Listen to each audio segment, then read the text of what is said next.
मुराद बख्श शाहजहां के चारों बेटों में सबसे बहादुर था। उसे कई लड़ाइयों का काफी अनुभव था और वो एक कुशल सेनापति भी था।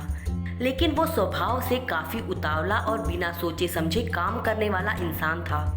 सल्तनत के खिलाफ सबसे पहले उसी ने बगावत का झंडा बुलंद किया था। उसका ख्याल था कि इस मुहिम में औरंगजेब उसका साथ देगा और वो आसानी से बादशाह बन जाएगा, जबकि औरंगजेब अपनी चालें बड़ी शातिराना तरीके से चल रहा था।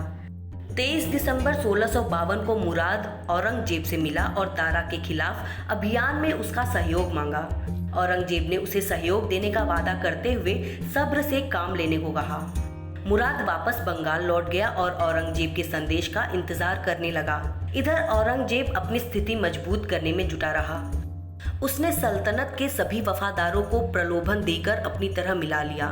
पूरी तरह तैयार होने के बाद उसने मुराद को पत्र लिखकर तैयार रहने को कहा, लेकिन उसके पहले ही उसने एक समझौते का मसौदा मुराद को भेज दिया, जिसके मुताबिक दारा के खिलाफ युद्ध जीतने पर लूट से मिली रकम का 1/3 हिस्सा वो खुद रखेगा और 2/3 हिस्सा मुराद को मिलेगा।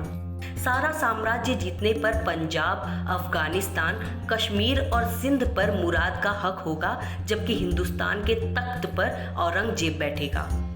मुराद की हैसियत फकत एक राजा की होगी, जो सल्तनत के अधीन होगा। अब मुराद के पास इन शर्तों को मानने के अलावा कोई विकल्प नहीं था।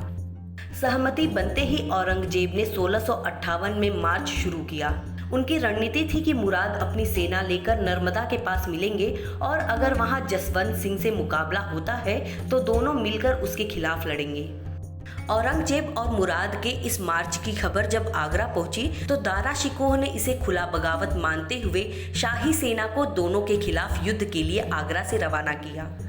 औरंगजेब और मुराद के खिलाफ भेजी गई शाही सेना जसवंत के कमान में थी। जय सिंह रणनीति में काफी माहिर थे। उन्होंने औरंगजेब और मुराद पर हमले से पहले तीसरे शहजादे शाह शुजा को निपटाने का सोचा। इस तरह शाही सेना का पहला मुकाबला औरंगजेब से ही नहीं बल्कि शाह शुजा से भी हुआ।